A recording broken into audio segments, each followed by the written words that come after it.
유신 시절 박정희 정권의 반기를 들고 민주화 운동을 했던 제야 지도자 김지하 시인이 외치는 절규. 젊은이들아. 금세기 역사상 가장 존경받는 인물, 세종대왕보다 더 존경받는 사람, 그것도 무려 20%가 넘는 최고의 인물로 존경받는 사람이 누군지 아는가?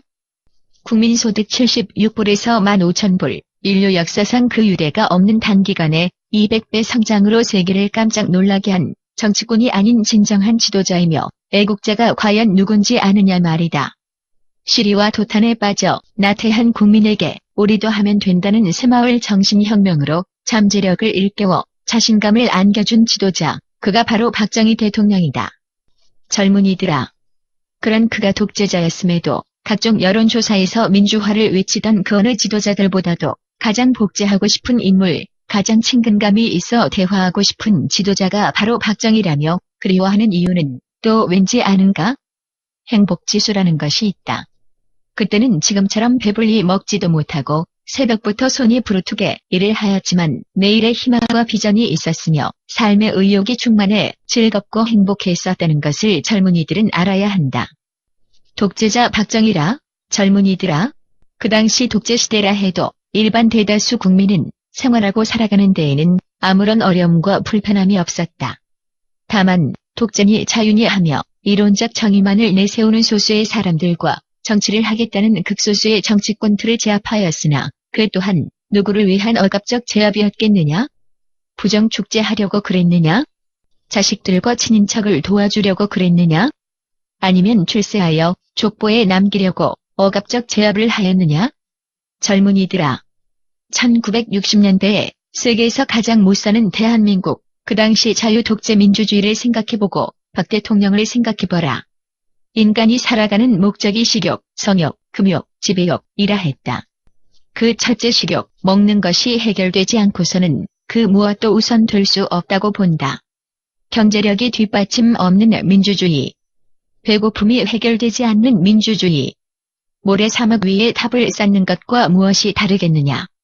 당시 우리보다 몇 배를 더 잘 살던 필리핀과 북한을 보고 타이, 말레이시아를 보라. 지금 이들 국가들이 어떤가를. 그런데 독재자 박정희라 폄하하며 그의 업적과 공을 깎아내리려 애쓰는 젊은이들이 많다. 왜 그럴까?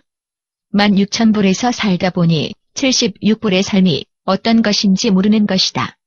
보릿고개가 뭔지 모르고 다이어트에 신경 쓰다 보니 과거 60년대가 실제로 어땠는지 아무리 설명해도 이해하지 못하고 자유니 독재니 하며 교과서적 정의만을 내세워 따진다. 젊은이들아. 우리나라 정부 1년 예산의 80%를 미국의 지원으로 살았고 춘궁기가 되면 굶어 죽는 사람이 흔하게 발생했지만 뉴스거리조차 안 되던 때가 바로 60년대였다. 배를 골아봐야 인생이 뭔지 삶의 철학도 깨우칠 수 있는데 너무나 잘 먹어 뱃살 빼기를 고민하는 젊은이들아. 그때는 여성은 살이 쪄야 맏며느리 감이라 인기가 있었고 남자는 살이 찌고 배가 나와야 사장이며 인격 신분 상승으로 여겨 겨울이면 옷을 많이 입고 살접해 나온 신용을 하던 그때를 아느냐 말이다. 오늘의 시각에서 본다면 웃긴다고 할까? 눈물겨운 일이라고 할까? 젊은이들아. 과거가 없는 현재가 있을 수 없으며 과거를 모르면 현재의 풍요로움 또한 그 가치를 모르는 법이다. 1960년 4월 19일 학생혁명으로 이승만 독재 정권이 무너지고 장면과도 정부가 들어섰을 때 각종 단체들은 말할 것도 없고 노동자, 농민, 상인, 이발사, 식당 주인, 남녀노소 할 것 없이 모두가 길거리로 몰려나와 데모. 학생들도 교장 선생님 조회 시간이 너무 길다고 데모? 짧은 머리 기르겠다고 데모? 공부 시간 단축하자고 데모? 초등학생 선생들까지도 데모. 온 나라가 1년 12달 365일 데모로 치세워 오죽하면 데모를 하지 말자고 데모를 하였으니 나라가 어떻게 되었겠는가? 이를 지켜본 세계에서는 코리아가 데모 공화국이라고 할 정도로 지구상에서 가장 많은 추루탄 가스를 소비하는 나라가 되었으며 사회는 극도로 혼란스러워 밤이면 마음 놓고 밖을 나다닐 수가 없을 정도로 치안은 여기서 이루 다 말할 수가 없이 무법이 판을 치던 그때는 하다못해 깡패도 주먹으로 정치를 하던 그때를 아느냐 말이다. 더욱이 기가 막힐 노릇은 이승만 독재로부터 자유를 찾았으니 모든 것이 내 자유야 라며 지나가는 사람을 아무런 이유 없이 발로 차거나 주먹을 휘둘러대며 자유가 뭔지도 모르는 어처구니 없는 무지의 국민들이 많았으며 당시에는 초등학교 무학자가 대다수였다. 더더욱 기가 막힐 노릇은 서울 광화문에서 데모하는 모습을 북한에서 라디오로 생중계하여 현장 실황을 남한에서도 들을 수 있었으니 얼마나 많은 남파 간첩들이 포진되어 안보가 위태로웠는지 그때를 아느냐 말이다. 김일성 자서전에 그는 당시 남침하지 못한 것을 후회한다 했지 않은가? 새마을운동 당시 박정희 대통령까지 농촌 일손 돕기에 나섰다. 그때 그 시대를 살아보지 않은 젊은이들아. 이렇듯 굶어 죽지 않으면 공산화되기 일촉즉발의 풍전등화였던 나라를 구하고자 구국의 일념으로 박정희가 나타난 것 아닌가? 역사에 만약이란 없다. 하지만 당시에 박정희가 나타나지 않았다면 그때나 지금이나 당리 당략과 사리사욕, 출세욕에 혈안이 된 정치인들이고 보면 지금쯤 이 나라는 어떻게 되었을까? 2002년 월드컵 4강 신화 당시 거리 응원단 너희들이 제일 좋아하는 축구가 월드컵 세계 4강에 올라대 한민국 짝짝짝하며 즐거움을 맛볼 수가 있었을 것이며 올림픽을 개최하여 한국의 위상을 세계에 알릴 수가 있었을까? 또 OECD 경제 대열에 오르는 오늘의 풍요로움을 만끽할 수 있을까? 젊은이들아. 사업가는 10년, 정치가는 최소한 100년 앞을 내다보는 안목과 지혜가 있어야 하며 냉철한 판단력과 결단력, 추진력이 있어야 된다고 한다. 당시 일본으로부터 대일 청구권으로 받은 돈으로 동남아 국가들은 호텔 짓고 백화점 짓고 선박 구입 등 비생산적인 곳에 썼지만 박 대통령은 100년 앞을 내다보는 안목으로 내 무덤에 침을 뱉어라 하며 이승만 정권 때부터 14년간이나 지지부진하게 끌어오던 한일 수교를 결행, 단행하여 산업의 쌀이라 일컫는 제철공장 짓고 고속도로 등 경제 재건을 위한 생산적인 곳에 투자하여 지금은 조선업, 철강업, 기타, 중공업 분야에서 세계 1, 2위로 일본과 경쟁하고 있으며 경부고속도로는 지역 간 격차를 줄이고 산업의 동맥으로 토목건설 기술 축적으로 지구촌 곳곳의 건설 수주 외화 획득, 매년 고도 성장을 30년 이상 지속, 세계 선진국들과 어깨를 나란히 할 정도로 성장할 수 있었던 것도 박 대통령의 업적을 기반으로 한 것이 아닌가? 젊은이들아.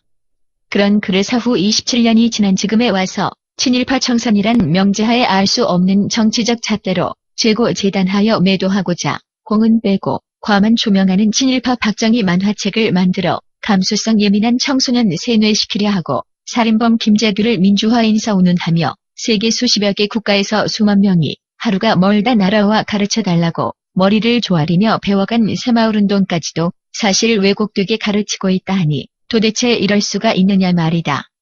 이웃 나라 중국에서도 박 대통령이 탁월한 지도력을 배우고자 연수용 교재로 박정희 전기 람책이 중앙위원회 산하 당정 고위 간부들의 교과서가 되었으며 서점에서는 베스트에 올라 인기리에 팔리고 있어 중국 천하를 통일했던 진시황에 비유하며 높이 평가하는데 이 나라에서는 수백만 명을 굶겨 죽인 독재자 중에서도 가장 악독한 독재자 김정일에게는 님을 꼬박꼬박 붙여가며 존칭을 쓰고 통 큰 지도자라며 축혀 세우면서도 박 대통령에게는 님은커녕 그가 센 친필이라 해서 광화문 5년가 현판을 뜯어내 부시고 빠 개고 하다못해 그 시절에 심어졌다 해서 나뭇가지 보반에 그의 흔적까지 지워버리려 하니 이런 기가 막힐 노릇이 어디 또 있는가 말이다. 보릿고개 준공기에 먹거리가 없어 남을 뜯는 사람들, 또 IMF 때보다도 살기 힘든다고 아우성인 경제는 뒷전이요 진보라고 자칭하며 개혁하겠다고 과거 크기의 국론분해를 일삼으며 국민 80가 반대하는 국부법을 김정일이가 원하는 대로 폐기하겠다고 발버둥치는 그들. 그래서 국민들을 극도로 불안하게 만드는 그들. 결국 이를 보다 못한 전직 국무총리, 대법원장, 국회의장 등을 비롯해 대한민국 건국 이래 사상 최대 규모의 사회각계 원로 9천여 명이 시국 선언을 하였으니 도대체 이들이 누구며 왜 이러는지 진짜 알 수 없는 노릇 아니냐? 세대 간 갈등과 분열을 조장하는 좌파들의 부환해동하는 젊은이들아. 한 번의 실수는 5년이 아니라 10년이 갈 수도 있으며 한 번 잘못 선택한 지도자로 겪어야 할 고통의 대가는 자손대대로 후회할 수도 있음을 명심해라. 천하의 사기꾼 김대업을 이용하고 젊은이들을 선동하여 정권을 휘어잡고선 탄핵되는 예수부활을 비교하면서 다시 태어났다고 자랑하는 좌파 정권.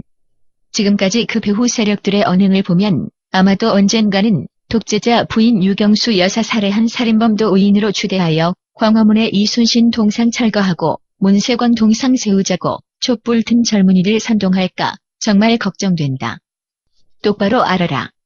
비록 한 인간이 죄가 있다고 하여도 그 죄를 불공평하게 들추어내는 행위는 죄악이며 어떤 사회든 부조리가 있고 사회적 병리가 없는 문제 없는 사회가 없는데 역사 바로 세워야겠다며 유독 하나만 싸져봐 성토하고 그래서 갈아치우고자 한다면 이는 인정될 수 없는 반민주적 행태가 아닌가? 개혁이란 명제하에 법을 현실보다 고도의 도덕적 가치 기준에 매달아 놓고 그 기준에 걸리면 모조리 갈아엎어버린다면 칼자루를 쥔 쪽에서 의도적으로 휘둘러대는 알 수 없는 심판의 잣대로 매장시키려 한다면 이 어찌 민주를 부르짖던 자들의 행태란 말인가.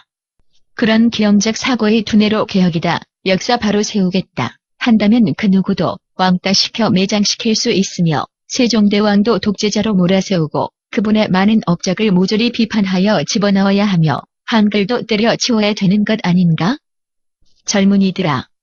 사람의 가치관은 정권이 바뀌고 물질 사회가 급격하게 변하며 세월이 아무리 흘러간다 할지라도 바뀔 수도 없고 바뀌지도 않는다는 것을 알라.